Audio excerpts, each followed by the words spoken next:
سلام و عرض ادب خدمت همه مردم عزیز حبشه‌جان.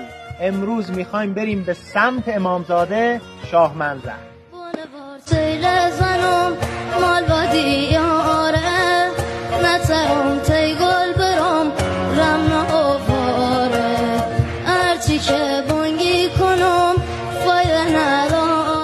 تو این راه یه حس ماجراجویی خاص هست که خستگی توش معنایی نداره.